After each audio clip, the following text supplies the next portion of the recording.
Bab 101. Berhenti. Huan bergegas keluar dan mengambil bunga teratai itu. Dia buru-buru menepuk-nepuk api di tubuhnya. Kelopak pada tunas kecil terbakar. Dia terisak. Bu, sakit. Hati Huan tercekat saat dia menangis. Dia membelainya dengan lembut dan menenangkannya dengan lembut. Jangan menangis. Jadilah anak yang baik. Sueling menyaksikan kejadian ini dengan dingin dan terkekeh. Tidakkah kamu ingin menarik garis pemisah di antara kita? Darah kita mengalir di tubuh ini. Selama dia masih hidup, kamu tidak bisa membuat batas di antara kita. Sebaiknya kau membakarnya. Dengan begitu, kamu akan benar-benar terpisah dariku. Huan sangat marah hingga dia tidak dapat berbicara. Tidak peduli apa yang terjadi, dia tetap memanggilmu, ayah. Bagaimana kamu bisa begitu tidak berperasaan? Namun, Sueling memasang ekspresi mengejek. Kalau soal kekejaman, siapa yang bisa menandingimu? Setelah itu, dia menjentikkan lengan bajunya dan pergi. Huan membawa peti mati itu pulang. Dia menaruhnya di baskom, lalu menggigit jarinya dan meneteskan setetes darah ke dalam air. Bunga kecil itu segera menjadi lebih energik. Dia mengusap jarinya pada Huan. Mama. Huan membelainya. Istirahatlah dengan baik. Tidak akan sakit setelah kamu tidur. Di tengah malam, Huan tertidur. Baidi, Suang Yun, dan Sang Ye bersembunyi di ruang bawah tanah untuk pertemuan singkat. Ruang bawah tanahnya gelap gulita. Mereka semua adalah binatang. Mereka dapat melihat dengan jelas meski dalam kegelapan. Baidi berkata, mari kita gali urat di bawah gunung batu. Suang Yun bingung. Bukankah kamu bilang kita tidak akan menggalinya lagi? Baidi berkata, Huan ingin menggali urat mineral itu. Saya tidak tahu apa yang ingin dia lakukan. Tapi karena dia ingin, kita harus menggalinya untuknya. Dia berhenti sejenak, lalu melanjutkan, meskipun Huan tidak mengatakan apa-apa, aku tahu dia benar-benar ingin menggali dia dan milikku. Dia hanya tidak ingin menimbulkan masalah bagi semua orang, jadi dia merahasiakannya. Mendengar ini, Suang Yun segera memutuskan. Kalau begitu, mari kita gali. Betina kecil itu sangat penurut dan imut. Dia tidak bisa membiarkannya menderita. Sang Ye bertanya, jika kita menggali gunung itu, di mana kita akan tinggal di masa depan? Baidi berkata, perkebunan sayur-sayuran dan hutan buah-buahan kami ada di sini. Sebaiknya kita tetap di sini. Suang Yun mengerutkan kening. Tetapi apakah berbahaya menambang dan tinggal di pegunungan? Itu tergantung pada ukuran urat mineralnya. Jika urat mineralnya kecil, kita bisa segera menggali semua bijinya dan membangun rumah di atas fondasi aslinya. Namun jika urat mineralnya relatif besar, maka risiko runtuhnya gunung tersebut sangat tinggi. Kami harus mencari tempat tinggal lain. Baidi terdiam, lalu berkata, ada masalah lain. Jika kami ingin menambang, kami tidak bisa menyembunyikannya dari burung-burung di puncak gunung. Haruskah kita memberitahu mereka tentang hal ini terlebih dahulu? Sang Ye tetap diam. Binatang ular pada dasarnya berselisih dengan burung, tidak terkecuali dia. Suang Yun berpikir sejenak. Saya akan berbicara dengan pemimpin suku bulu. Baidi bertanya, apakah kamu yakin bisa meyakinkan dia? Suang Yun teringat betapa marahnya Sen Yan selama negosiasi terakhir. Dia menyentuh hidungnya dan berkata dengan tenang, seharusnya berhasil. Kemungkinan terburuknya, mereka hanya akan bertengkar. Pemenang harus mendengarkan pemenangnya. Mereka bertiga berdiskusi tentang pertambangan dan pembangunan rumah selama setengah malam. Ketika dia bangun di pagi hari, Huan menyadari bahwa seluruh keluarganya telah melarikan diri. Panci itu masih panas. Setelah meminum sup, Huan mencuci panci juga. Setelah istirahat semalaman, kopiahnya sudah pulih. Kuncup kecilnya berwarna merah muda dan lembut, dan bagian atasnya agak terbuka. Mungkin akan segera mekar sepenuhnya. Begitu bunga kecil itu melihat Huan, ia segera melingkari tubuhnya dan berseru dengan manis, Bu. Huan mengelusnya. Mulai sekarang, kamu akan tinggal bersamaku. Jangan repot-repot lagi dengan ayah bajinganmu. Bunga kecil itu sepertinya tidak memahaminya dan terus mengganggunya. Huan memperkirakan sayuran di ladang akan segera matang. Dia membawa kopiahnya menuruni gunung dan hendak berjalan mengitari ladang sayur ketika dia menyadari bahwa ada sekelompok binatang berkumpul di kaki gunung. Huan membungkuk dengan rasa ingin tahu dan melihat Baidi dan Sang Ye di tengah kerumunan. Mereka sedang menggali. Apa yang sedang kamu lakukan? Huan mau tidak mau bertanya. Baidi melompat keluar dari lubang saat mendengar suaranya. Kami sedang menambang. Apakah kamu meminum kaldu yang aku masukkan ke dalam panci? Huan mengangguk patuh. Aku sudah menyelesaikannya. Lalu, dia membeku saat matanya melebar. Kenapa kamu menambang? Bukankah kita sudah bilang kita tidak akan menambang di sini?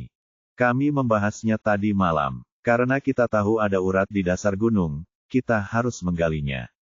Kalau tidak, akan sia-sia. Baidi mengatakannya dengan santai, tapi nadanya bercampur dengan perasaan. Mereka sudah memutuskan sesuatu, tapi tiba-tiba berubah pikiran. Pasti ada hal lain yang terjadi. Dia tidak tahu apakah ini ada hubungannya dengan dia, jadi dia tidak bisa bertanya secara langsung. Jika dia salah menebak, sepertinya dia terlalu memikirkannya. Dia bergumam, kalau begitu silakan gali. Saya akan melihat-lihat ladang sayur. Baidi mengelus kepalanya. Hati-hati. Jangan jatuh. Huan memandangi mereka dua kali lagi, lalu pergi ke ladang sayur sendirian. Sawi ladang dan kubis sudah matang, dan binatang buas sedang memanennya. Dia tidak bisa membantu. Setelah berdiri beberapa saat, dia pergi ke kolam. Kolam itu sudah tertutup daun teratai hijau. Mereka subur dan sangat indah. Kopiah itu jatuh ke dalam air. Bentuknya ramping dan anggun karena kelopaknya tersebar di antara lapisan daun teratai. Sueling selalu menyebutnya sebagai dia, tetapi Huan merasa bahwa dia lebih seperti seorang putri yang lembut, imut, dan manja. Daun hiasan kepala tiba-tiba terbang ke udara dan mendarat dengan lembut di kepala Huan, melindunginya dari terik matahari. Huan segera merasa lebih sejuk. Dia mengulurkan tangan dan menyentuh daun teratai di kepalanya. Efek daun ini bahkan lebih bagus dibandingkan menggunakan payung. Efeknya setara dengan AC kecil versi portabel. Jantung Huan berdebar kencang. Ia segera berkata kepada peci itu, berikan aku daun teratai lagi. Topi koboi itu dengan patuh menyerahkan 10 daun teratai kepadanya. Huan membawakan daun itu untuk Baidi dan Sang Ye. Baidi mengira dia cukup manis dengan daun teratai besar di kepalanya. Dia hendak merayunya ketika dia meletakkan daun teratai besar di kepalanya. Katanya, ini bisa menghalangi sinar matahari. Sangat nyaman. Baidi merasa lebih tenang dan mengangguk memuji. Tidak buruk. Huan memberi Sang Ye daun teratai dan berkata sambil tersenyum, dengan cara ini, kamu tidak akan merasa tidak nyaman karena panas di masa depan. Sang Ye menyentuh daun teratai di kepalanya, merasa sangat puas. Betapa perhatiannya perempuan kecil itu. Huan membagikan sisa daun teratai kepada hewan liar lainnya. Dengan cara ini, meskipun mereka bekerja di bawah terik matahari, mereka tidak perlu berkeringat. Jiu Yuan buru-buru lari menuruni gunung dan berteriak, "Oh tidak! Patriark Suang Yun bertarung dengan pemimpin suku bulu." Bab 102. Ketika mereka perlahan mengikuti Baidi dan yang lainnya ke puncak gunung, mereka menemukan Suang Yun dan Shen Yan tengah bertarung. Tempat-tempat yang disentuh Silvery Frost White Wolf akan membeku. Albatros mengepakkan sayapnya dan menghindar, tetapi tidak dapat menemukan kesempatan yang tepat untuk menyerang. Binatang-binatang lain dari suku bulu berdiri di suatu tempat dan menonton. Mereka tidak berniat ikut campur. Huan khawatir Suang Yun akan terluka. Dia bermaksud memberlakukan langkah maju untuk menghentikan ketika Sueling berhenti. Tidak seorang pun dapat ikut campur dalam pertarungan antara binatang jantan. Saya menyarankan Anda untuk tidak bertindak gegabah. Huan tidak mau menyerah, jadi Baidi memegang tangannya dan menasihati dengan lembut, lebih baik membiarkan mereka bertarung. Konflik hanya akan bertambah buruk jika mereka memendam semuanya. Akan lebih baik bagi kedua belah pihak jika mereka melampiaskannya. Tapi aku khawatir Suang Yun akan terluka. Kau harus percaya padanya. Silvery Frost White Wolf tidak lemah. Dia akan baik-baik saja. Huan selalu sangat yakin dengan kata-kata Baidi. Dia menepis pikiran untuk berhenti dan menatap tajam ke arah serigala putih Frost keperakan, sambil berdoa dalam hati agar dia menang. Sueling melirik mereka berdua, suasana hatinya memburuk. Ketika Huan menjelaskan bahwa dia ingin memutuskan hubungannya, dia terbang kembali ke puncak gunung dengan marah. Dia tidak mencari Huan lagi. Sudah 4 hari sejak terakhir kali mereka bertemu. Meskipun Sueling tidak menyatakan, dia sebenarnya merindukan gadis kecil itu. Namun, dia tidak bisa memaksakan diri untuk meminta ketenangan. Dia sengaja membiarkan Jiu Yuan turun gunung untuk memberitahu yang lain agar Huan ikut naik. Dia memang datang, tapi dia sama sekali mengabaikan kehadirannya. Dia berinisiatif untuk berbicara dengannya, tetapi dia mengabaikannya. Bai Di mengatakan sesuatu dan dia menurut. Bibir tipis Sueling melengkung membentuk senyuman mengejek. Sumber konten ini NOVN. Semakin dia mengisyaratkan seperti ini, semakin dia tidak ingin melepaskannya. Suang Yun akhirnya seri dengan Shen Yan. Kedua belah pihak terluka ringan, dan aura mereka sedikit kacau. Namun, permusuhan di mata mereka banyak yang menghilang. Mereka bahkan merasa seperti pahlawan. Suang Yun kembali ke wujud manusia dan perlahan membalut lukanya. Shen Yan sudah berpakaian. Jubah putihnya membuatnya tampak lebih tinggi dan lebih heroik. Dia melirik serigala-serigala yang telah memasuki wilayahnya tanpa izin. Pandangannya berhenti pada serigala betina kecil di samping Suang Yun. Apakah serigala betina kecil ini yang menyukai Sueling? Dia memang imut, tapi tubuhnya agak kecil. Kalau saja dia tidak hamil, Shen Yan pasti sudah curiga kalau dia masih di bawah umur. Shen Yan menatap Sueling dan sengaja tersenyum nakal. Aku tidak menyangka kamu menyukai wanita sekecil itu. Seleramu sangat unik. Sueling tersenyum ambigu. Baguslah kalau mereka masih muda. Aku bisa memanjakannya. Shen Yan sudah terbiasa dengan gaya jahat tetuanya. Dia sama sekali tidak merasa jijik dengan kata-katanya. Sebaliknya, dia bergosip dengan penuh semangat. Mengapa aku merasa dia tidak punya perasaan padamu? Dia bahkan tidak melihatmu sejak dia datang. Jangan bilang kamu sudah dicampakkan. Sueling meliriknya. Senyumnya dingin. Aura bahaya yang aneh dan ganas menyerangnya. Bahkan Shen Yan tidak dapat menahannya. Dia mendengar Sueling mengucapkan beberapa patah kata. Ditinggalkan. Teruslah bermimpi. Shen Yan tidak bisa berkata apa-apa. Dia tiba-tiba merasa kasihan terhadap gadis kecil yang telah menjadi sasaran Sueling. Setelah melampiaskan kemarahan mereka, Shen Yan dan Suang Yun akhirnya bisa menyimpan dendam mereka dan duduk untuk berbicara dengan baik. Karena Huan dan Bai Di sudah ada di sini, mereka tinggal bersama Suang Yun. Sueling juga tidak pergi. Suang Yun memberitahu Shen Yan tentang mineral urat. Shen Yan dengan tajam menangkap inti permasalahannya. Bagaimana kamu tahu ada tambang di kaki gunung? Suang Yun sudah lama memikirkan sebuah alasan. Sebenarnya dukun tua itu pernah menceritakanku tentang ini sebelumnya, tapi saat itu, aku belum membangkitkan jiwa binatangku. Aku tidak cukup kuat untuk melindungi mineral urat itu, jadi aku tidak menambangnya. Kemudian, banyak hal terjadi satu demi satu. Baru hari ini kami bisa menyelesaikan masalah urat mineral itu. Shen Yan tidak mudah menghadapinya. Dia benar-benar merasakan bahwa Suang Yun tidak mengatakan kebenaran, tetapi dia tidak menyelidiki masalah itu. Di sisi lain, Sueling menatap Huan dengan penuh arti. Huan langsung merasa seperti sedang ditata oleh seekor binatang buas. Rasa bahaya muncul, membuatnya sangat takut sehingga ia segera mencari sumbernya. Namun, Sueling sudah menarik kembali dan memegang dagunya sambil melihat pemandangan di luar jendela. Bai Di menyadari ada yang aneh pada dirinya. Dia memegang tangannya dan bertanya dengan lembut, ada apa? Tatapan menakutkan itu telah menghilang. Dia perlahan-lahan menenangkan kulit. Tidak ada apa-apa. Shen Yan berkata dengan serius, jika kamu ingin menggali dan menambang, bagaimana jika gunung itu runtuh? Suang Yun berkata, kita akan berhati-hati saat menambang. Jika kita benar-benar tidak bisa melakukannya, kita harus pindah. Shen Yan mengerutkan kening. Tidak, kami akhirnya menemukan tempat tinggal yang cocok. Rumah kami sudah dibangun. Jika kami tiba-tiba pindah, saya tidak akan bisa menjelaskannya kepada orang-orangku. Kami berencana membangun lebih banyak rumah layak huni dari bawah ke atas setelah kami membongkar tambang. Jika saatnya tiba, saya dapat memberikan sebagian rumah kepada rakyat Anda. Sen Yan lebih tertarik dengan saran ini.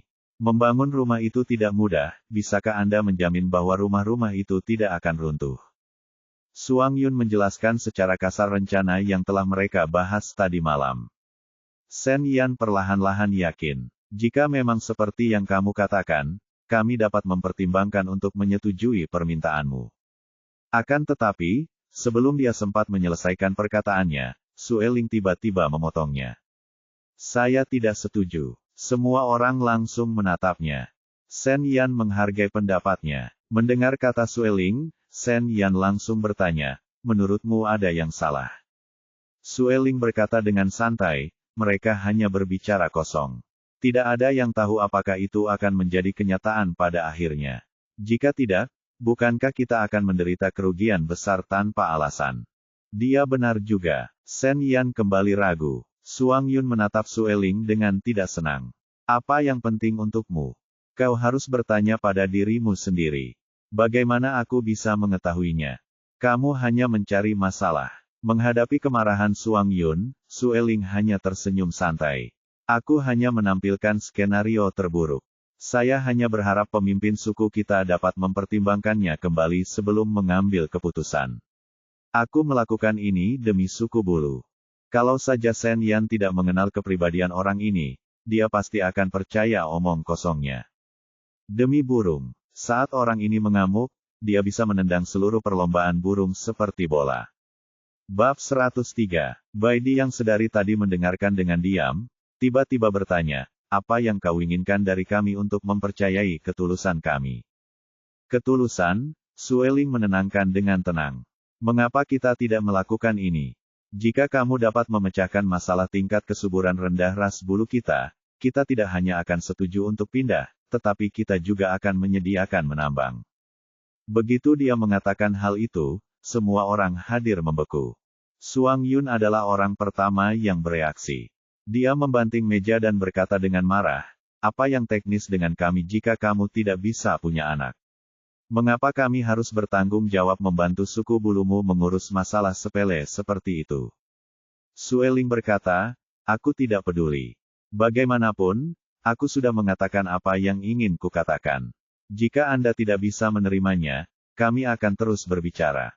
Jika kau tidak bisa menerimanya, kita akan berpisah. Suang Yun ingin mengatakan sesuatu yang lain, tetapi Huan menarik pergelangan tangannya. Dia menahannya. Tenang saja, serahkan ini padaku. Suang Yun ragu-ragu. Bisakah kamu melakukannya?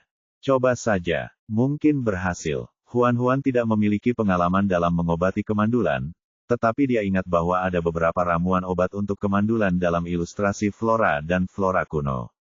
Dia akan mempelajarinya nanti dan mungkin memikirkan solusinya. Huan menatap Sueling. Aku setuju dengan syaratmu. Sueling baru saja mengajukan persyaratan dengan santai.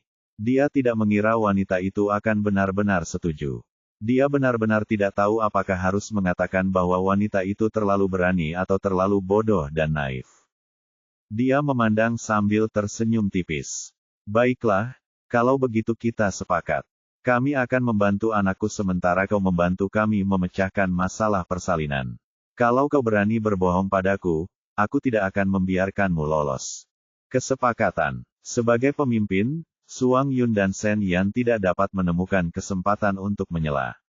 Mereka hanya menyaksikan saat mereka berdua menyelesaikan rencana kerja yang sama. Mereka benar-benar tidak tahu pemimpinnya siapa. Dengan penambahan burung, kecepatan penambangan langsung berlipat ganda. Huan tinggal di rumah dan membolak-balik buku bergambar dari kulit domba. Dia menandai semua tanaman herbal yang dapat mengobati kemandulan. Dia memiliki sebagian besar tanaman herbal di sini, tetapi dia masih kekurangan beberapa. Dia akan meminta seseorang untuk mencarinya di hutan nanti. Kadang-kadang, Sueling akan datang mencarinya. Suatu kali, dia datang begitu tiba-tiba sehingga Huan tidak punya waktu untuk membersihkan. Dia melihat buku bergambar kulit domba di tangan. Ekspresi Sueling langsung menjadi penuh arti. Aku penasaran bagaimana kau berani menyetujui syaratku. Jadi, kau menyembunyikan senjata rahasianya. Itu bukan urusanmu. Huan panik. Baidi telah memperingatkannya untuk tidak membiarkan siapapun menemukan buku bergambar kulit domba itu. Sekarang setelah Sueling melihatnya, apakah dia akan mengungkapkan rahasianya? Sueling melihat kegugupannya dan berkata dengan acuh tak acuh, "Jangan khawatir, aku tidak tertarik dengan bukumu. Aku tidak akan mengambil apapun darimu." Huan masih tidak ingin berbicara dengannya. Dia berbalik dan berjalan menuju dapur. Tanpa diduga, setelah berjalan beberapa langkah, dia tiba-tiba merasakan sakit yang berdenyut di kedalaman. Huan memegangi kedalaman dan memucat. Sueling menangkapnya. "Ada apa?" "Perutku sakit." Sueling mengedipkan matanya yang bulat. "Jangan bilang kamu akan melahirkan. Sakit sekali. Taruh aku di tempat tidur, lalu beritahu Baidi dan Suang Yun. Mereka tahu apa yang harus dilakukan." Sueling menggendongnya dan melangkah ke kamar tidur. Dia dengan lembut meletakkannya di tempat tidur, lalu membuka kakinya dan melihat ke bawah untuk memeriksa. Huan merasa malu sekaligus marah atas tindakannya yang berani. "Apa yang kamu lakukan? Mungkinkah orang ini masih berpikir untuk menjadi seorang hooligan?" Tanpa mendongak, Sueling berkata, "Aku akan membantu kelahiran bayi." Huan tercengang. Dia memandang dengan tak percaya. "Kamu tahu cara membantu pengiriman? Apakah dia berbohong? Orang ini sama sekali tidak terlihat seperti bidan. Saya bukan dukun, tetapi jika ada orang di suku ini yang sakit, mereka akan datang kepada saya. Saya pernah membantu persalinan ibu hamil sebelumnya. Saya berpengalaman." Sueling menamparkan pahanya. "Tenang saja, jangan terlalu gugup." Huan sedikit lega mendengar kata-katanya. Baguslah dia berpengalaman. Melahirkan sungguh menyakitkan, terutama karena tubuh Huan sangat kecil. Sulit bagi anak-anaknya untuk keluar jika mereka terjebak di dalam. Beberapa kali dia hampir pingsan karena kesakitan.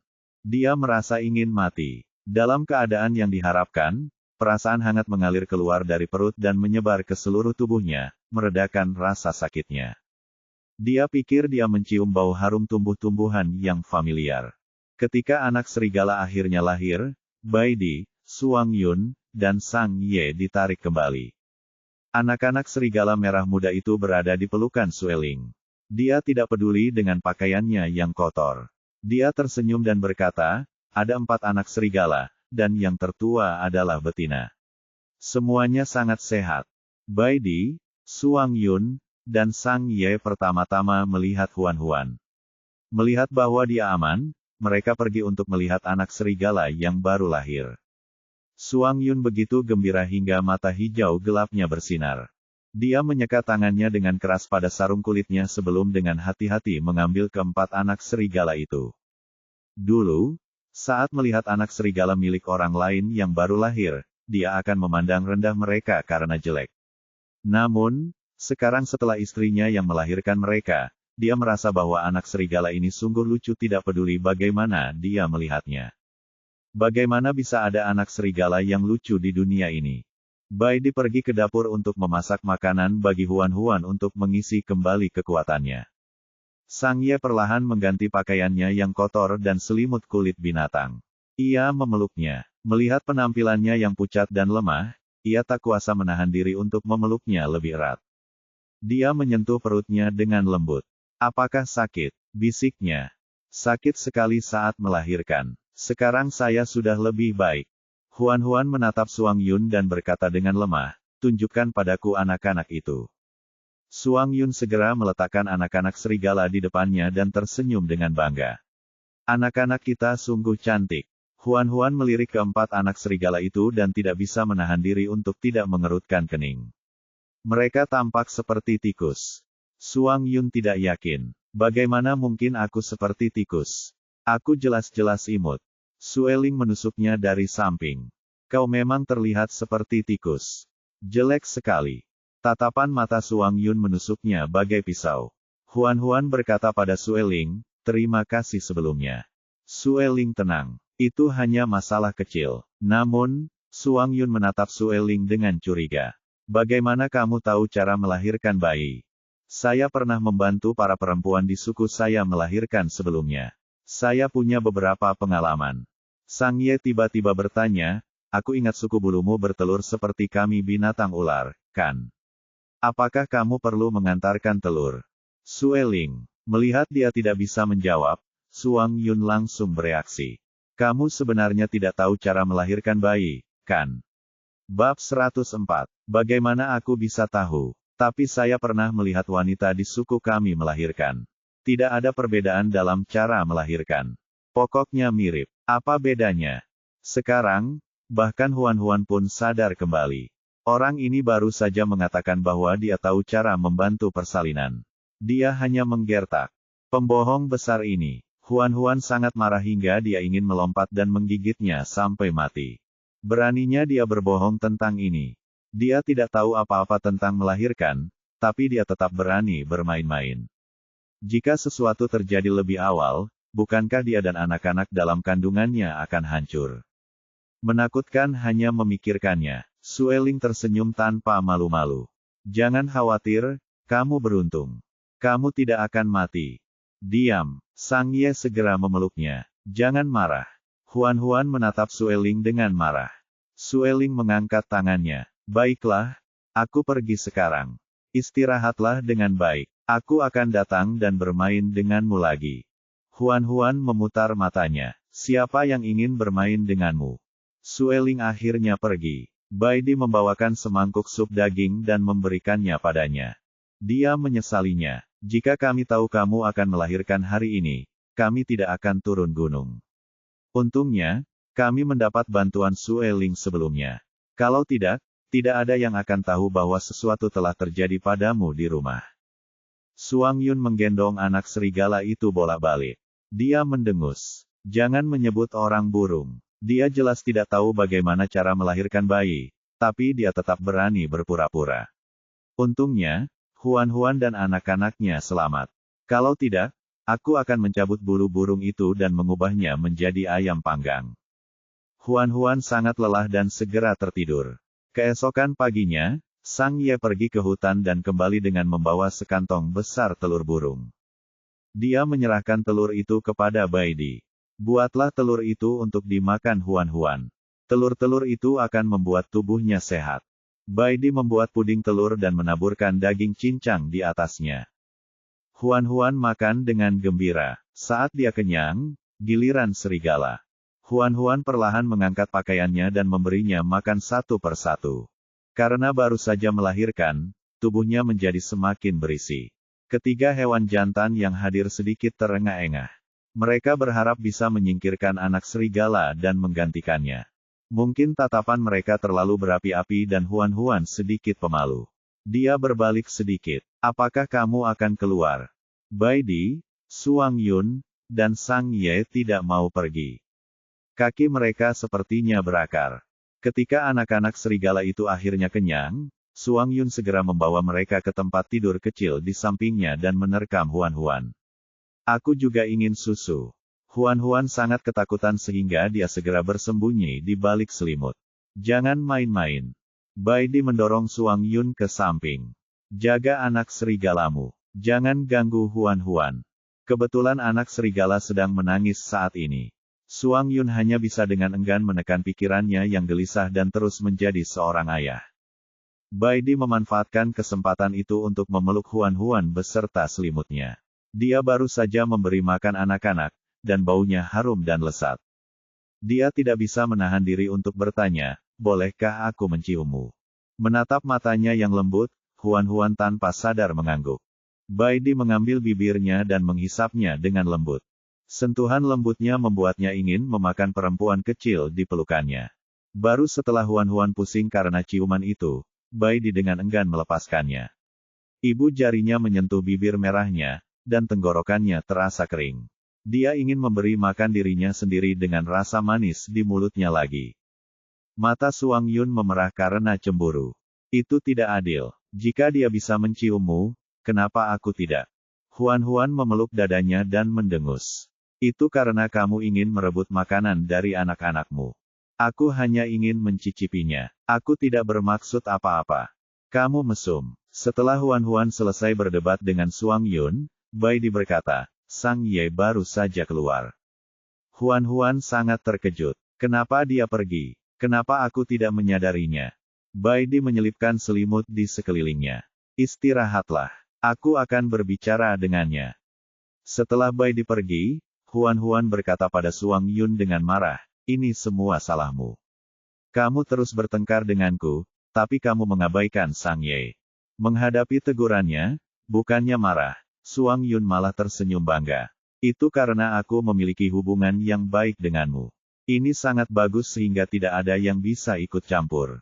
Huan tidak ingin berbicara dengan pihak lain lebih lama lagi dan memutar matanya ke arahnya. Ketika Bai Di menemukan Sang Ye, dia melihat bahwa dia akan keluar. Bai Di menghentikannya. Mau kemana? Saya akan pergi ke kolam untuk menangkap ikan dan membuat sup untuk Huan. Bai Di berkata, ayo pergi nanti. Kita bisa bicara. Sang Ye memandangnya dengan heran. Apa yang ingin kamu bicarakan? Mari kita bicara tentang kamu dan Huan. Huan telah melahirkan. Sebentar lagi, kamu akan bisa kawin. Bai Di sangat berterus terang. Sang Ye tidak menyangka dia akan menyebutkan hal ini dan tertegun. Sang Ye memandangnya dengan bingung. Apakah kamu bersedia menyerahkan Huan? Meski harimau buas di depannya selalu tersenyum dan terlihat lembut serta sopan, sebenarnya dia sangat lihai. Dia jelas bukan tipe orang yang akan menyerahkan hartanya. Bai Di berkata, awalnya aku tidak bersedia, tapi aku sudah menemukan jawabannya dan sekarang aku bersedia. Sang Ye tidak mengerti maksudnya. Bai Di berkata dengan suara rendah, setelah sekian lama bersama, kamu seharusnya bisa merasakan bahwa Huan menyembunyikan banyak rahasia. Jika rahasia ini terbongkar, orang lain mungkin akan membunuhnya. Mendengar dia mengatakan ini, Sang Ye tanpa sadar menjadi serius. Bai Di memandangnya. Aku mewaspadaimu karena aku ingin menjaga keamanan Huan. Lagi pula, kalian belum berteman. Saya tidak dapat menjamin bahwa Anda tidak akan pernah mengkhianati saya. Jika apa yang saya lakukan mengganggu Anda bisa mengatakannya. Saya akan menjelaskan semuanya dan meminta maaf. Sang Ye berkata, saya bisa melakukan apapun yang kamu bisa untuk Huan. Aku tidak butuh permintaan maaf dari siapapun. Huan memiliki terlalu banyak rahasia. Dia membutuhkan perlindungan. Suang Yun dan aku mungkin tidak cukup kuat. Kami membutuhkan bantuan Anda. Itu sebabnya saya bersedia menyerahkannya. Sang Ye terdiam. Saat Huan pulih, Anda dapat memastikan waktu pernikahan. Di masa depan, kita akan menjadi sebuah keluarga. Suang Yun sedikit belak-belakan, tapi dia benar. Jika dia mengatakan sesuatu yang buruk, jangan dimasukkan ke dalam hati. Jika Anda benar-benar tidak menyukainya, lawanlah dia. Anda akan merasa lebih baik setelah itu. Sang Ye menjawab dengan lembut, baiklah. Bai Di mengeluarkan 2 buah daun sumber. Tubuh Huan lebih kecil. Buah-buahan ini dapat membantu Anda menikah dengan lancar. Sang Ye mengambil buah itu dan mengucapkan terima kasih untuk pertama kalinya. Bai Di menepuk pundaknya. Bersikaplah lembut padanya. Dia takut sakit. Bab 105. Tidak ada toilet di rumah ini, hanya ember kayu dengan penutup. Huan menggunakannya sebagai toilet darurat dan menempatkannya di sudut ruangan. Bai Di menggendongnya dan mengangkatnya dengan satu tangan. Silakan buang air kecil. Bagaimana dia bisa kencing saat sedang dipeluk? Dia bukan anak kecil. Posisi ini terlalu diarahkan. Huan tersipu malu dan mendorong dadanya. Turunkan aku. Aku bisa melakukannya sendiri. Namun Bai Di berkata, di sini gelap. Kamu tidak bisa melihat dengan jelas. Lebih aman untuk memelukmu. Huan tidak mau. Pada akhirnya, Bai Di tidak punya pilihan selain membiarkannya pergi. Huan berkata, pergi dan perbaikilah. Jangan lihat. Bai Di mundur 2 langkah, lalu berbalik. Huan duduk di ember dan berkata kepada Bai Di, tutup telingamu juga. Jangan dengarkan apapun. Bai Di tidak punya pilihan selain menutup telinga. Aku tidak bisa mendengarmu lagi.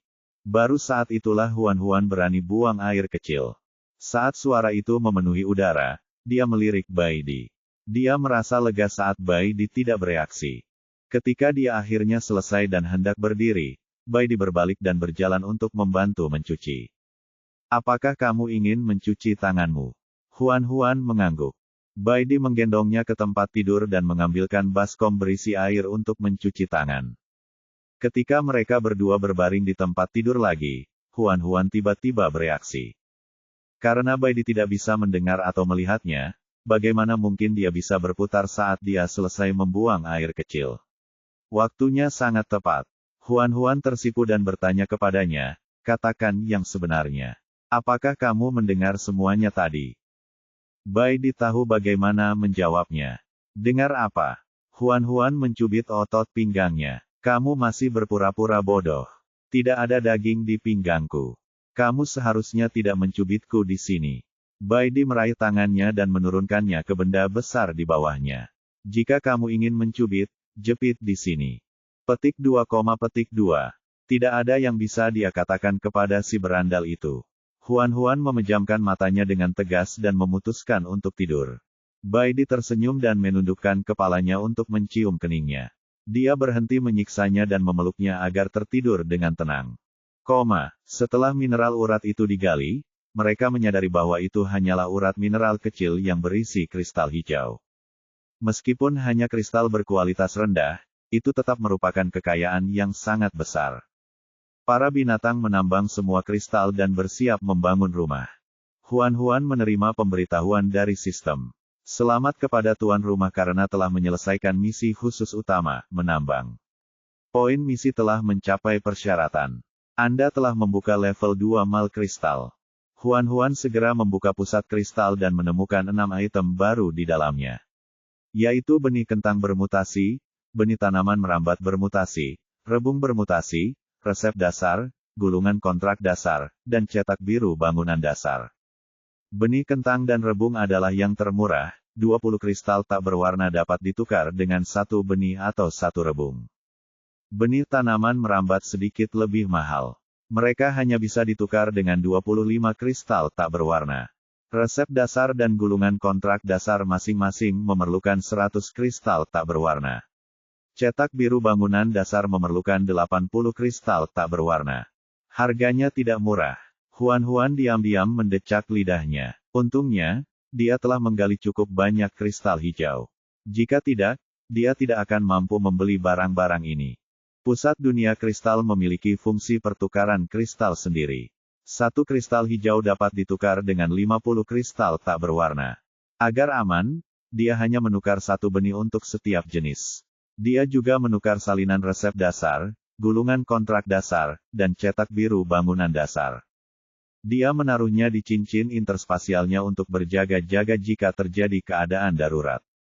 Huan belum bisa keluar. Dia hanya bisa tinggal di rumah setiap hari untuk memulihkan diri.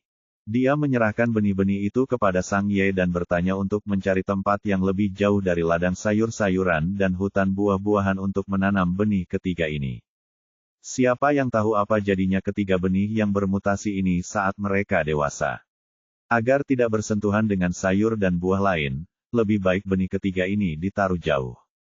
Setelah makan malam, dia perlahan-lahan mengeluarkan cetak biru bangunan yang telah ditukarkannya dari mal. Ini adalah cetak biru untuk bangunan seperti benteng. Bangunan ini dirancang dengan sangat cerdik. Bahkan di dunia binatang, di mana semua jenis material dan teknologi sangat terbatas, bangunan ini dapat dibangun.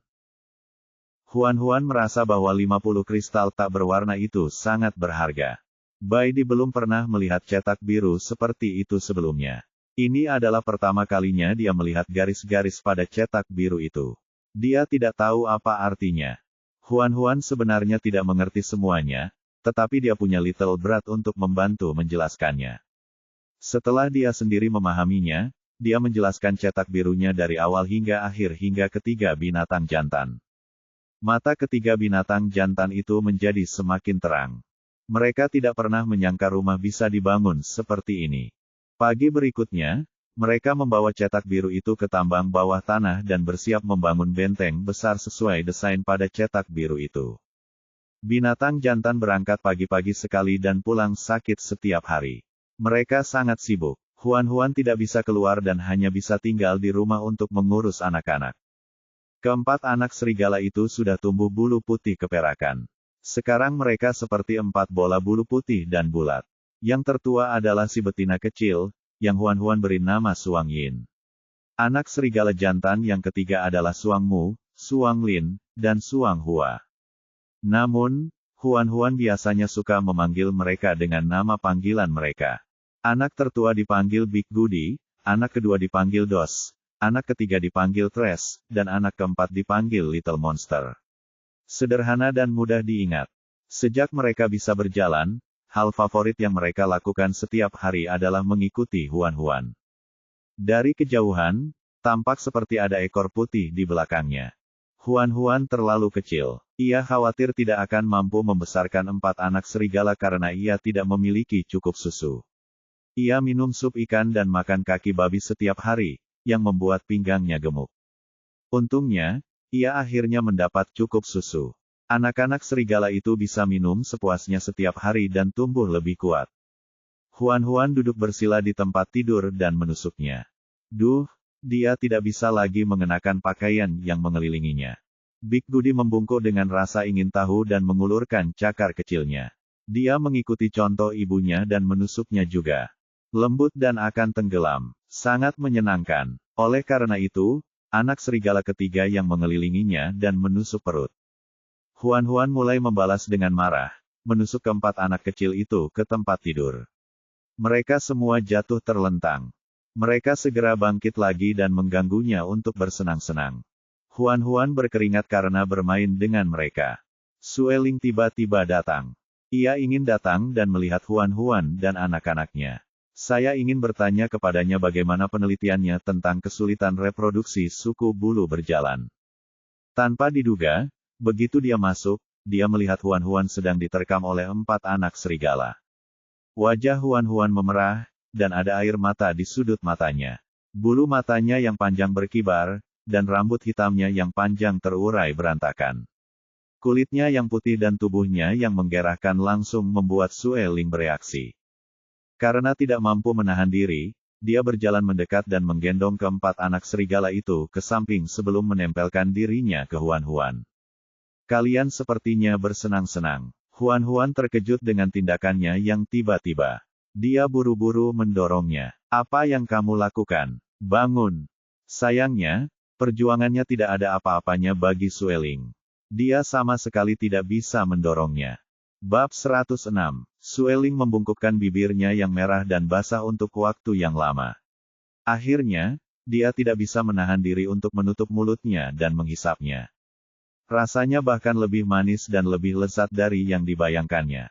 Sueling langsung menjadi kecanduan. Huan berjuang keras. Sueling meraih tangannya dan menariknya ke atas kepalanya. Dia menjilat sudut mulutnya, matanya yang merah darah bersinar.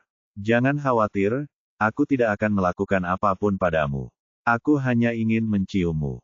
Lepaskan aku. Huan sangat marah hingga matanya merah. Sueling menikmati perlawanannya yang lemah dan menikmatinya lebih nikmat. Mulutnya kering. Ia ingin melahap si betina kecil itu.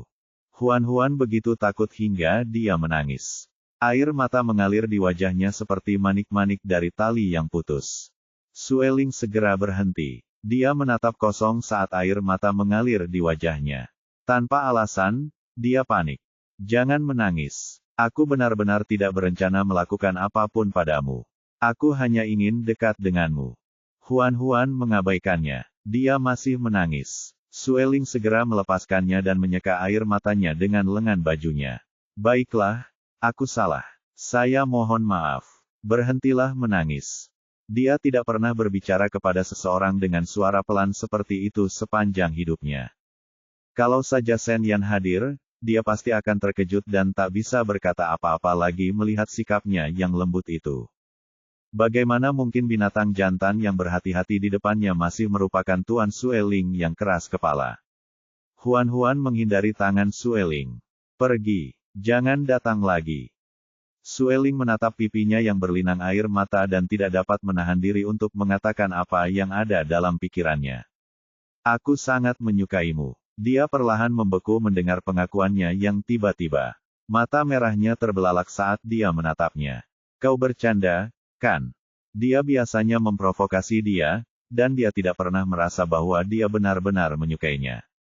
Dia hanya memperlakukannya sebagai hewan peliharaan yang menarik dan menggodanya tanpa alasan.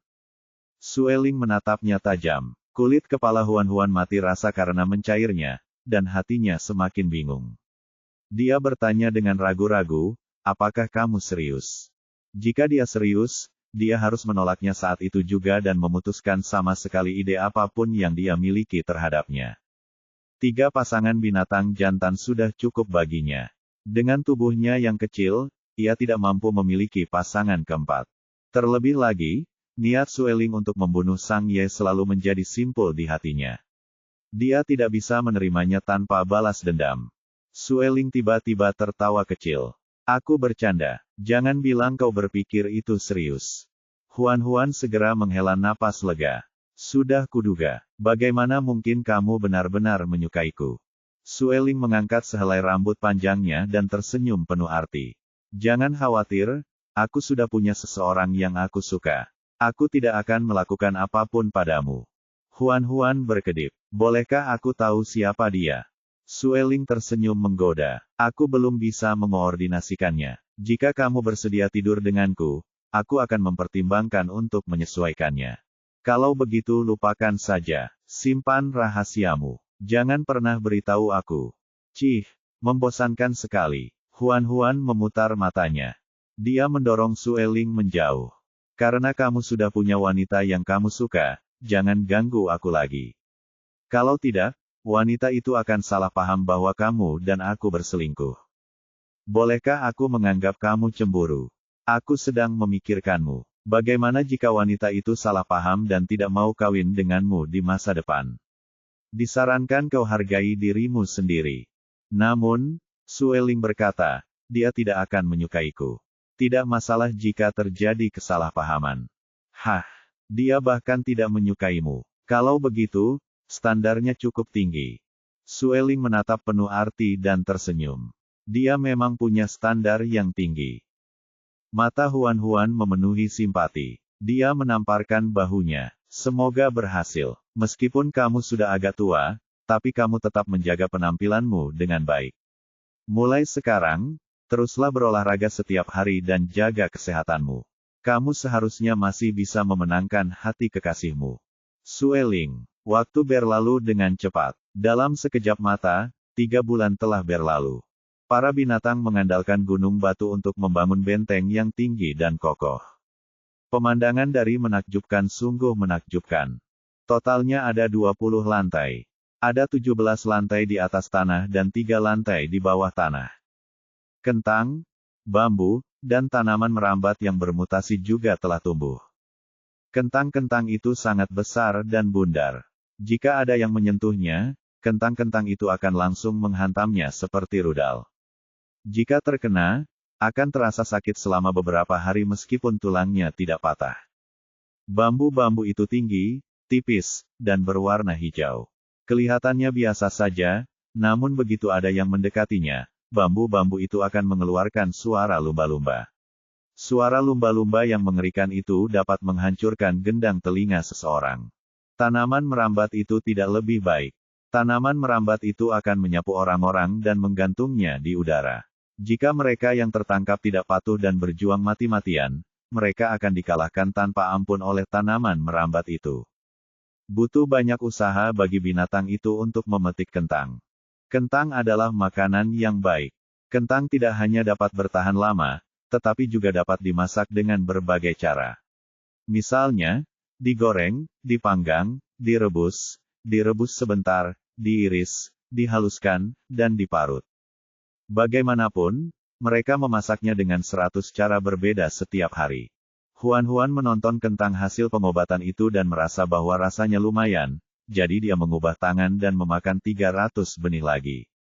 Dia mulai menanam kentang dalam skala besar di kaki gunung. Dia juga mendapat beberapa benih tanaman merambat dan rebung. Rebung ditanam di samping hutan buah.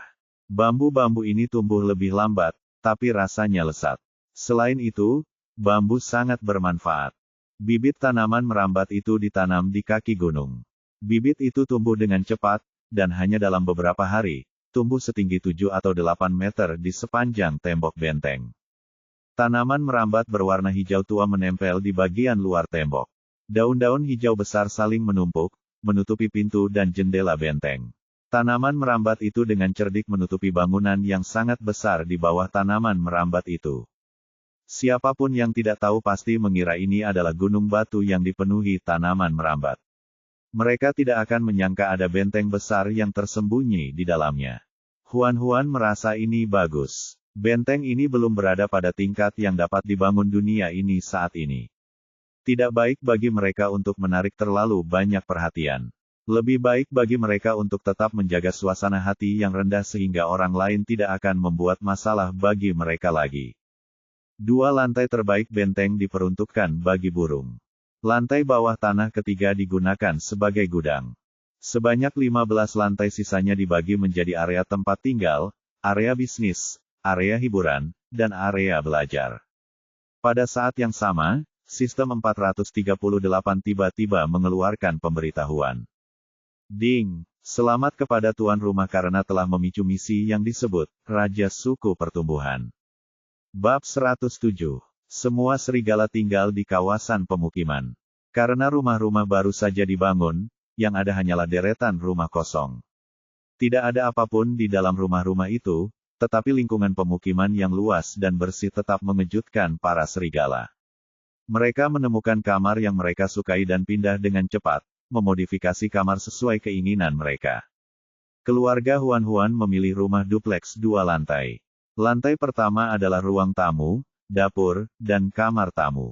Ada 5 kamar tidur di lantai 2. Bahkan ada loteng kecil di lantai atas. Huan tinggal di kamar tidur utama, sementara anak serigala tinggal di kamar tidur kedua. 3 kamar tidur lainnya dibagi antara Baidi, Suang Yun, dan Sang Ye. Kejutan yang paling menyenangkan adalah rumah yang dilengkapi dengan 2 kamar mandi. Meskipun tidak ada toilet dan hanya ada jongkok, ini sudah merupakan kemajuan yang sangat baik bagi Huan, yang dulu hanya bisa bertahan dengan ember kayu. Area bisnis digunakan untuk membeli dan menjual. Area ini berada di lantai pertama yang paling dekat dengan tanah. Lantai kedua adalah area hiburan. Area ini masih dalam tahap pembangunan dan belum dibuka untuk umum. Lantai ketiga hingga dasi adalah area tempat tinggal. Lantai ke-11 adalah area belajar. Lantai ke-12 adalah lantai khusus manajemen. Sedangkan untuk 3 lantai rumah yang tersisa, semuanya tidak aktif untuk sementara waktu. Bagian dalam benteng masih dalam perbaikan, tetapi sebagian besar tugas utama binatang telah kembali bertani dan berburu. Seiring dengan meluasnya lahan, jenis sayur-sayuran dan buah-buahan juga semakin beragam. Bisnis keluarga Huan pun semakin maju.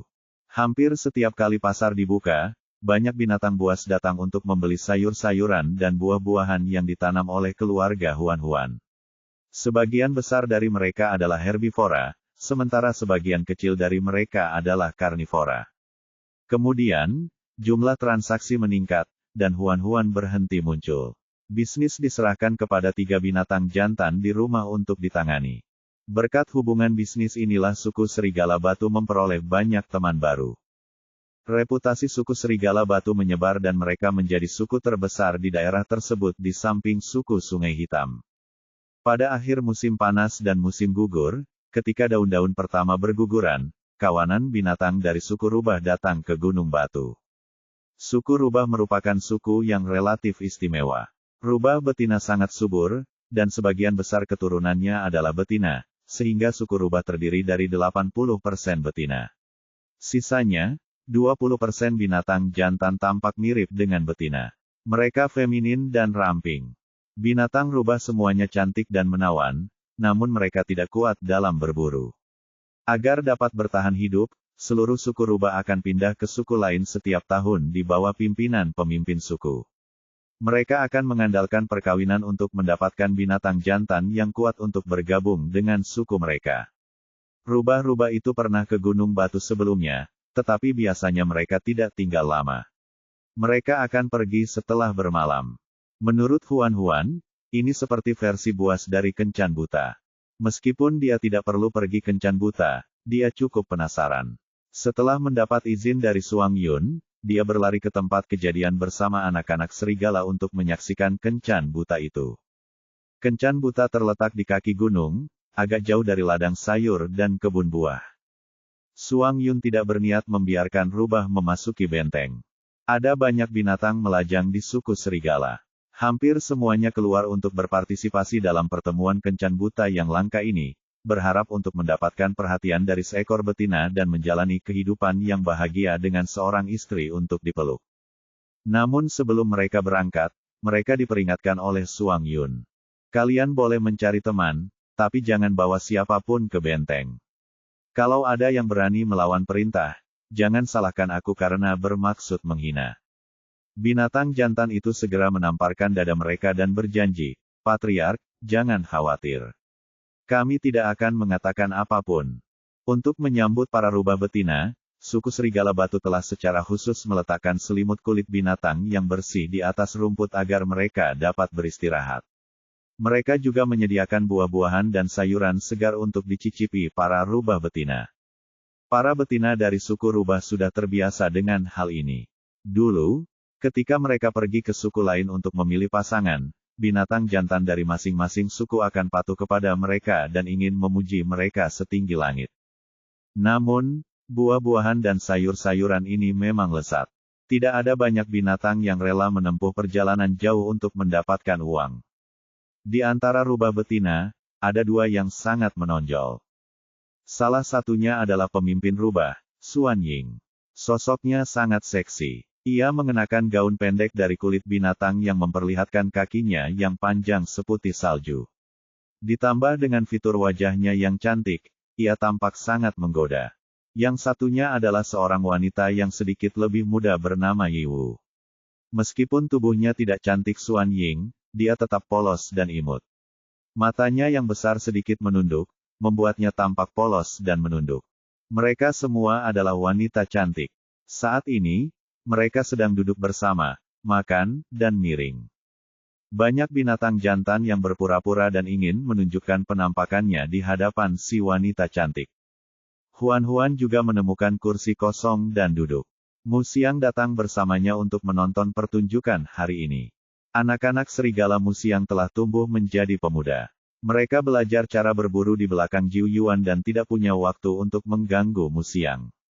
Mu Xiang melihat anak-anak serigala di samping Huan-Huan dan tidak bisa menahan diri untuk tidak menyentuh mereka. Dia mendesah. Anak-anak serigala kecil lebih lucu. Setelah mereka dewasa, mereka hanya akan berlarian sepanjang hari. Mereka sama sekali tidak lucu. Huan-Huan mengeluarkan segenggam biji bunga matahari. Jika kamu suka anak singa, kamu bisa punya anak lagi musim dingin ini. Ya, itu ide yang bagus. Mereka berkumpul sambil makan biji bunga matahari. Tak lama kemudian, Baidi dan Jiu Yuan kembali dari perburuan mereka. Yiwu, yang sedang berbicara dengan temannya, segera melihat Baidi. Matanya berbinar, dan dia berdiri dan berlari ke arah dengan langkah cepat. Baidi ingin mencari Huan-Huan ketika seorang wanita tak dikenal muncul. Dia berhenti. Yiwu mengangkat kepalanya, menampilkan ciri wajahnya yang cantik dan elok. Matanya yang besar dan polos dipenuhi kekaguman. Apakah kamu makhluk jiwa? Aku bisa merasakan bahwa kamu sangat kuat. Kamu pasti makhluk jiwa yang sangat kuat. Baidi hanya tersenyum sopan mendengar pujian wanita itu. Nada bicaranya sopan namun acuh tak acuh. Terima kasih. Meski begitu, Yiwu merasa senyumnya sangat menawan. Dia meraih lengannya dan tersenyum polos. Aku sangat menyukaimu. Bisakah kita kawin? Aku bersedia memberikan pengalaman pertamaku. Dalam sekejap, semua binatang jantan di sekitarnya tampak iri dan cemburu. Sungguh suatu kehormatan untuk difavoritkan oleh wanita cantik itu. Terlebih lagi, dia adalah seorang perawan yang belum pernah berhubungan dengan siapapun. Baidi meliriknya saat dia memegang tangannya. Dia terlihat tidak enak dipandang. Kalau saja tidak banyak orang yang menonton, dia pasti sudah memotong tangannya. Dia mendorong Yiwu dengan kekuatan yang tidak bisa ditolak. Maaf, katanya dengan suara dingin. Aku sudah punya pasangan. Bab 108. Yiwu membeku. Namun, Ia kemudian menyadari bahwa karena pihak lain begitu berkuasa, wajar saja jika seorang wanita menyukainya. Ia hanya bisa menyalahkan dirinya sendiri karena terlambat. Kalau saja dia tahu kalau ada binatang jantan yang bersembunyi di dalam gunung batu, dia pasti akan datang merenggutnya. Bai Di berjalan mengitari Yi Wu dan melangkah ke sisi Huan Huan. Dia menekan dan menyentuh kepalanya. Kenapa kamu di sini sendirian? Di mana Suang Yun? Dia sedang berada di gunung untuk mengurus beberapa hal. Aku punyamu siang untuk menemaniku. Tidak apa-apa. Namun Bai Di berkata, kamu harus membawa binatang jantan bersamamu, atau aku tidak akan merasa tenang. Huan Huan mendorong 3 anak serigala jantannya ke arahnya. Di sana, aku membawa 3 binatang jantan. Jangan khawatir. Menyerah, Bai Di mengetuk ujung hidungnya. Nakal. Huan Huan tiba-tiba mencondongkan tubuhnya ke depannya dan tersenyum licik. Seekor rubah betina cantik baru saja menyatakan cintamu. Apakah kamu diam-diam bahagia? Pertama-tama, menurutku wanita itu tidak cantik. Kedua, saya sama sekali tidak merasa senang dengan hal itu. Huan Huan tampak tidak percaya. Bai Di duduk di sana dan memeluknya. Menurutku kamu yang paling cantik, katanya santai. Jika kamu mengaku padaku, aku akan senang sekali. Huan Huan bercampur. Kau bicara omong kosong. Aku tidak akan tertipu oleh tipuanmu. Pada malam hari, suku serigala menyalakan api unggun dan mengadakan pesta api unggun. Para wanita dari suku rubah tampak ketakutan melihat api sebesar itu karena mereka baru pertama kali melihatnya. Hanya Yi Wu yang tidak takut. Dia bahkan mendekati api untuk menikmati kehangatan yang dipancarkannya. Binatang jantan masing-masing mengambil daging dan menaruhnya di atas api untuk dipanggang. Aroma daging panggang memenuhi udara, mengusir rasa takut di hati rubah betina. Mereka mendekati api sedikit demi sedikit dan menghangatkan diri dengan Yi Wu. Yi Wu mengamati gerakan serigala jantan. Ia menyadari bahwa binatang buas ini sangat ahli dalam menggunakan api. Mereka jelas sering menggunakan api dalam kehidupan mereka. Selain itu, mereka bisa memanggang daging. Di era ketika sebagian besar hewan masih memakan daging mentah dan meminum darah, suku serigala batu telah memasuki level memakan daging matang. Yi Wu tidak berkuasa menahan diri untuk berpikir keras. Di kehidupan sebelumnya, dia belum pernah mendengar tentang suku serigala batu sampai dia meninggal. Secara logika, mereka seharusnya hanya suku kecil yang tidak dikenal. Tetapi apa yang dilihatnya sekarang mengatakan kepadanya bahwa suku ini tidak sederhana. Pada waktunya, suku serigala batu pasti akan menjadi suku yang kuat. Suang Yun juga turun gunung. Dia berjalan langsung ke samping Huan Huan dan duduk. Dia dengan santai mengambil segenggam biji bunga matahari, mengupasnya, dan memberikannya kepada Huan Huan. Huan Huan berkata, saya bisa mengupas bijinya sendiri. Kupas dan makan sendiri. Jangan berikan semuanya kepada saya. Suang Yun tersenyum dengan anggun. Aku suka mengupasnya untukmu. Bai Di menaruh daging beserta sausnya di atas api untuk dipanggang. Cahaya api menyinari wajahnya yang tampan, membuatnya tampak semakin tampan dan tanpa celah. Yi Wu menatap wajahnya dengan bingung. Yi Wu baru tersadar ketika Suan Ying berdiri di sampingnya. Mau kemana? Tanyanya. Suan Ying berkata, aku akan berbicara dengan pemimpin suku serigala batu. Apakah kau ingin ikut juga? Yi Wu berdiri dan mengikuti Suan Ying ke Suang Yun. Suan Ying tersenyum menawan. Patriark Suang Yun, lama tak berjumpa. Aku tak menyangka kau telah berevolusi menjadi binatang buas. Selamat. Suang Yun masih mengupas biji bunga matahari. Silakan duduk dimanapun yang Anda inginkan. Yi Wu menyadari bahwa Patriark Suang Yun juga seorang binatang jiwa. Levelnya lebih rendah dari Bai Di, tetapi dia masih sangat kuat. Namun, ada seorang wanita yang duduk di sampingnya. Keduanya bersikap mesra. Mereka tampak seperti pasangannya. Yi Wu tidak menyangka bahwa 2 binatang jantan yang disukainya sudah diambil. Terlebih lagi, pasangan mereka adalah betina yang sama. Bagaimana mungkin Yi Wu tidak cemburu? Mengapa orang lain harus mendapatkan apa yang tidak bisa ia dapatkan? Suang Yun sangat menyadari permusuhan Yi Wu. Dia meliriknya dan berkata dengan dingin, jika tidak ada yang lain, silakan minggir. Kalian sedang menghangatkan diri di hadapan kami. Suang Yun terkenal dengan sifat pemarahnya, dan Suan Ying tahu hal ini. Dia tidak marah dengan sikap Suang Yun. Dia hanya bergerak sedikit dan tersenyum lembut. Ini pasanganmu, kan? Kudengar dia bahkan melahirkan beberapa anak untukmu. Sepertinya kalian berdua sangat dekat. Suang Yun mengangkat dagunya dan tampak tenang sepanjang jalan. Tentu saja. Huan menyikutnya, memberi isyarat bahwa dia tidak boleh bersikap begitu sombong di depan orang luar. Namun, Suang Yun salah mengira bahwa dirinya lapar dan langsung berteriak pada Baidi, cepatlah. Huan lapar. Huan menutup mulutnya. Kapan aku bilang aku lapar? Jangan bicara omong kosong. Suang Yun mengambil kesempatan itu untuk menariknya ke dalam pelukannya dan menundukkan kepalanya untuk mencium wajahnya. Tapi aku lapar. Aku benar-benar ingin memakanmu. Apakah kau akan membiarkanku memakanmu? Dengan itu, dia menyikut pantatnya dengan anggota tubuhnya yang sudah keras, implikasinya sangat kuat. Wajah Huan langsung memerah. Penjahat, Suan Ying dan Yi Wu tidak tahan lagi. Mereka berbalik dan pergi. Baidi memotong daging panggang harum itu menjadi irisan tipis dan membawanya ke mulut Huan. Hati-hati, ini panas. Huan menggigit daging itu. Setelah mengunyah 2 kali, Suang Yun membungkuk dan membuka paksa bibirnya. Ia memasukkan lidahnya ke dalam mulut Huan dan memasukkan daging panggang itu ke dalam mulutnya sendiri untuk dimakan. Dia menjilati sudut mulutnya seolah-olah dia belum merasa cukup. Makanan di mulutmu sangat lezat. Huan, dia tidak ingin berbicara dengan orang mesum besar ini lagi. Dia mengulurkan tangannya ke Baidi. Peluk. Suang Yun segera memeluknya lebih erat, menolak untuk melepaskannya. Dia tersenyum provokatif pada Baidi. Aku tidak akan melepaskan Huan. Jika kamu mampu, peluklah kami berdua. Baidi tidak berkata apa-apa selain menamparkan bahu Suang Yun. Arus listrik mengalir dari telapak tangan ke tubuh Suang Yun, yang seketika membuat anggota tubuhnya melemah. Huan segera melepaskan diri dari pelukannya dan melemparkan dirinya ke pelukan Baidi.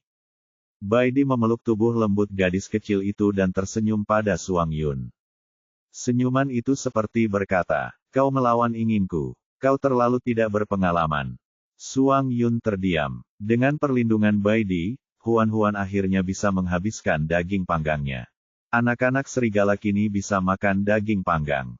Baidi memotong daging panggang itu menjadi beberapa bagian dan menyuapi mereka. Cahaya api di sekelilingnya menarik perhatian binatang-binatang berbulu. Mereka terbang turun dari puncak gunung dan mendarat di samping api setinggi. Sueling juga ada di sini. Dia bagaikan benda bercahaya alami. Begitu dia muncul, dia menarik perhatian seluruh penonton. Rambut emasnya yang panjang jauh lebih menyilaukan daripada cahaya api. Rantai rambut melilit ujung rambut, dan kristal merahnya berkilauan. Terutama setelah mengetahui bahwa dia tidak mempunyai pasangan, semua betina di suku rubah menjadi heboh. Ini termasuk Suan Ying dan Yi Wu. Bab 109. Terutama Yi Wu. Dia menatap tajam ke wajah Sueling, tatapannya yang berapi-api hampir membuka bajunya. Dia pernah mendengar tentang Sueling di kehidupan sebelumnya. Dia adalah binatang jantan terkuat di suku bulu. Berkat dia, perlombaan bulu mampu mempertahankan posisi terisolasi mereka di banyak pertempuran berikutnya. Bahkan di kota binatang di mana terdapat banyak ahli, kekuatan Sueling sudah cukup untuk menyapu bersih tempat itu. Jika dia bisa menjadi salah satu temannya, ambisinya pasti akan menjadi kenyataan. Suan Ying adalah yang tercepat. Dia adalah orang pertama yang datang ke sisi Sueling. Bibir merahnya lembut, dan matanya menggoda. Kamu adalah binatang dari suku bulu, kan? Aku belum pernah melihatmu sebelumnya. Siapa namamu? Sueling mengulurkan jarinya dan mengangkat dagunya. Bahkan Suan Ying, yang sudah berpengalaman dalam percintaan, mau tidak mau merasakan detak jantungnya yang berdebar-debar. Dia sangat gugup hingga wajahnya memerah. Dia menurunkan pandangannya sedikit, menunjukkan penampilannya yang paling menggoda saat dia menunggu dia mendekat. Sueling mendekatinya dan tertawa pelan. Kamu tidak berhak mengetahui namaku, wanita bodoh. Suan Ying. Dia membeku dan menatapnya dengan tidak percaya. Tidak ada binatang jantan yang berani berbicara kepadanya seperti itu. Dia pasti yang pertama, Sueling melepaskan dagunya dan mengusap jari-jarinya dengan jijik. Aku ingin tahu berapa banyak hewan jantan yang tidur denganmu. Kotor sekali. Dia benar-benar menganggapnya kotor. Suan Ying sangat marah. Binatang jantan terkutuk itu berani mempermalukannya seperti ini. Dia ingin dia mati. Kemarahan membakar dadanya. Tangannya berubah menjadi cakar tajam yang tiba-tiba mencengkeram dadanya. Sayangnya, sebelum cakarnya menyentuh bajunya tiba-tiba terbakar. Dia merasakan sakit yang luar biasa karena terbakar. Ia segera mengayunkan tangannya, berusaha memadamkan api di cakarnya. Pada akhirnya, binatang jantan di sampingnya membantu memadamkan api di cakarnya dengan air. Suan Ying menutupi tangannya yang terbakar dan menatap Sueling. Namun, saat Sueling menatapnya, dia merasa takut. Pada akhirnya, dia tidak berani memprovokasi binatang kuat ini. Dia berjalan pergi dengan ekspresi muram. Melihat Suan Ying didorong ke belakang dengan kepalanya sendiri, Yi Wu tidak takut. Sebaliknya, dia malah semakin antusias. Jika dia bisa menaklukkan monster jantan sekuat itu akan membuktikan bahwa pesonanya tak terkalahkan. Memikirkannya saja membuatku merasa puas. Di bawah tatapan banyak binatang, Sueling dengan tenang berjalan ke sisi Huan Huan dan duduk. Dia mengulurkan tangan kanannya ke Huan Huan dan tersenyum. Ibu anakku, berikan aku biji bunga matahari juga. Huan Huan dengan santai mengambil segenggam biji bunga matahari untuknya. Sueling melemparkan bijinya ke dalam mulutnya dan mengunyahnya 2 kali sebelum menelannya. Huan Huan tercengang. Dia benar-benar memakan biji bunga matahari tanpa mengeluarkan kulitnya. Pemandangan yang langka. Sueling memperhatikan tatapannya dan bertanya, mengapa kamu menatapku? Tidakkah kamu harus memuntahkan kulit biji bunga matahari? Bijinya harum. Sia-sia jika memuntahkannya. Huan Huan terdiam. Selama kamu bahagia. Kuncup bunga kecil telah merangkak keluar dari lengan baju Sueling. Ia melingkari pergelangan tangan Huan Huan dan berseru dengan lembut, Bu. Huan Huan menyentuhnya dan menatap Sueling. Dia bertanya dengan marah, apakah kamu tidak akan membakar teratai kecil? Mengapa kamu bersedia membawanya kemana-mana sekarang? Sueling bertanya sambil memakan biji bunga matahari. Kamu memanggilnya teratai kecil. Bukankah itu terlihat seperti teratai? Jadi saya menyebutnya teratai kecil. Bunga kecil itu menyentuh punggung tangan Huan Huan. Kelihatannya cukup puas dengan julukan itu. Sueling tidak peduli apa namanya dan berkata dengan santai, sia-sia jika dibakar. Saya bisa menyimpannya untuk bersenang-senang dan menghabiskan waktu. Huan Huan memelototinya. Aku belum pernah melihat ayah yang begitu berdarah dingin. Tidak apa-apa, Little Lotus memilikimu, seorang ibu yang mencintainya. Karena tidak ingin berbicara dengannya, Huan Huan menundukkan kepalanya dan berkata kepada bunga kecil itu, jauhi ayahmu di masa depan. Dia orang gila. Kuncup bunga kecil adalah contoh klasik musang. Meskipun terbakar parah terakhir kali, begitu Sueling mendekatinya, dia akan sangat senang. Ia sama sekali tidak marah karena ditindas terakhir kali. Ia menggesek telapak tangan Huan Huan dan memanggil dengan penuh kerinduan, Bu. Sepertinya dia tidak mengindahkan nasihatnya. Huan Huan menjadi marah padanya karena tidak melawan. Pada akhirnya, dia kehilangan kesabaran. Dia mengetuk ujung kuncup bunga kecil itu. Betapa frustasinya kamu. Kuncup kecil itu segera membuka kelopaknya dan memeluk jari-jarinya. Benang sari bergesekan dengan ujung jarinya. Kelopak aslinya yang berwarna merah muda terang menjadi lebih indah. Melihat hal tersebut, anak serigala pun mengelilingi bunga tersebut dengan rasa ingin tahu. Mereka belum pernah melihat bunga yang bisa berbicara sebelumnya. Anak-anak serigala pertama-tama mengendus kopiah itu dan menyadari bahwa aromanya sangat familiar. Mau tidak mau mereka merasa lebih dekat dengannya.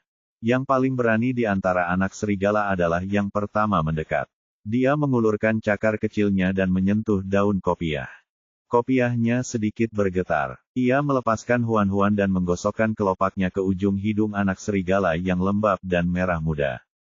Kemudian, ia menepuk kepala berbulu anak itu. Mata hijau tua Big Budi langsung berbinar seolah dia menemukan sesuatu yang menyenangkan. Dia menjulurkan lidahnya dan menjilat kuncupnya. Melihat ini, 3 anak serigala lainnya mengikuti. Kopia itu memiliki kesadaran diri seperti kakaknya. Dia mengambil posisi dan membiarkan adik-adiknya menjilatnya. Setelah beberapa lama, mereka berlima menjadi akrab satu sama lain dan bermain dengan gembira. Huan membiarkan anak-anak bermain. Dia bertanya dengan suara rendah, "Di mana Sang Ye?" Suang Yun memegang anak serigala dan mengelusnya. Mendengar pertanyaan Huan, dia menjawab tanpa mengangkat wajahnya, dia pergi untuk mengambil sesuatu. "Apa itu?" Suang Yun tersenyum misterius. "Kamu akan lihat nanti." Huan mengerucutkan bibirnya. "Saya tidak tahu apa yang Anda rencanakan." Baidi menekankan tangan besarnya ke perutnya dan mengelusnya dengan lembut. "Apakah di sini masih sakit?" Setelah melahirkan, Huan akan merasakan sakit perutnya dari waktu ke waktu. Baidi akan memijat perutnya setiap malam. Dia menggelengkan kepalanya. Rasa sakitnya sudah lama berhenti. "Itu bagus." Huan memeluk lehernya dan berbisik di telinganya, "Aku ingin melahirkan anakmu berikutnya, oke?" Baidi tersenyum lembut. "Baiklah." Huan sedikit malu, tapi dia menantikannya. Baidi sangat tampan dan lembut. Anak harimau yang ia lahirkan pasti sangat lucu. Saat mereka berbicara, Yiwu berdiri. Dia berjalan menuju api unggun. Di tengah perhatian semua orang, Yiwu mengangkat tangannya dan menari melawan api unggun. Rantai kristal di pergelangan tangan dan kakinya bersinar, membuat sosoknya terlihat lebih ramping dan menawan.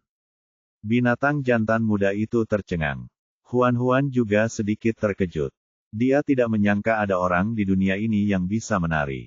Dia tidak bisa menahan diri untuk tidak menatap Yiwu. Bab 110. Meskipun semua gerakan tariannya sederhana, Yiwu memiliki bentuk tubuh yang bagus. Ditambah dengan fakta bahwa bulan bersinar terang malam ini, angin bertiup, dan api menari bersama, dia tampak seperti peri yang jatuh ke bumi. Dia sangat cantik. Huan diam-diam menyesalinya. Jika ada musik, tarian ini akan lebih memukau. Sambil menari, dia bergerak di depan Sueling. Mata rubah yang menggembirakan itu sedikit terangkat. Hal itu berbeda dengan temperamennya yang polos, tetapi juga mengungkapkan pesona unik lainnya. Setelah gerakan terakhir, Yiwu dengan lembut jatuh ke pelukan Sueling. Dia malu tersenyum malu dan genit. Sueling tampak terkejut. Pandangannya tiba-tiba berhenti saat dia menatapnya. Tetapi pada saat ini, Huan mencium aroma samar yang aneh. Baunya begitu samar, sehingga dia tidak akan bisa menciumnya jika mereka tidak begitu dekat. Dia tidak tahu apakah itu hanya imajinasinya, tetapi dia menyadari bahwa Baidi dan Suang Yun juga sedang bersiap. Mata mereka tertarik pada Yiwu seolah-olah mereka terpesona olehnya. Huan membeku. Bagaimana ini bisa terjadi? Apakah Baidi dan Suang Yun sama-sama menyukai Yiwu? Ini tidak mungkin. Baidi dan Suang Yun jelas bukan binatang buas yang mudah ditipu oleh kecantikan. Suasana hati Huan sedang kacau. Tanpa sadar dia menatap Yiwu yang tersenyum penuh kemenangan. Pada saat ini, kopia itu tiba-tiba melesat keluar dari lengan baju Sueling. Bunganya tumbuh beberapa kali lebih besar, dan kelopaknya yang berwarna merah muda berubah menjadi hitam pekat. Bunga itu tiba-tiba membuka lapisan kelopaknya, menampilkan deretan taring yang tajam. Bunga itu menerkam Yiwu dengan agresif dan menggigit lengannya. Darah berceceran. Yiwu sangat kesakitan hingga dia jengkel. Tangannya ketakutan berubah menjadi cakar rubah tajam yang mencengkeram tutup kepalanya. Melihat kakak laki-laki mereka diganggu, keempat anak serigala itu langsung menerkam Yiwu dengan agresif. Mereka menyamakan cakar kecil mereka dan mencakar wajah cantiknya. Bau aneh itu tertutupi oleh bau darah. Baidi, Suang Yun, dan Sueling muncul di saat yang sama. Reaksi Sueling adalah yang paling intens. Dia melempar Yiwu dari pelukannya, matanya yang merah darah menyala karena marah. "Beraninya kau menggunakan wewangian rubah." Wewangian rubah adalah teknik rahasia yang digunakan oleh para leluhur ras rubah.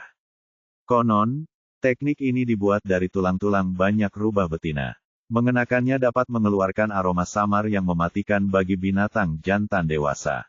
Setelah dikendalikan oleh rubah, binatang jantan itu akan kehilangan rasionalitas dan kendalinya, menjadi boneka yang patuh. Seseorang pernah melukai banyak rubah wanita untuk memperbaiki teknik rahasia ini. Oleh karena itu, ras rubah menggolongkan teknik rahasia ini sebagai teknik terlarang dan larangannya digunakan lagi. Teknik terlarang ini seharusnya sudah hilang bertahun-tahun yang lalu. Dia tidak mengira teknik ini akan muncul lagi hari ini. Jika topi tengkorak dan anak serigala masih ingin terus menyerang Yi Wu, maka Huan memanggil untuk menghentikan mereka.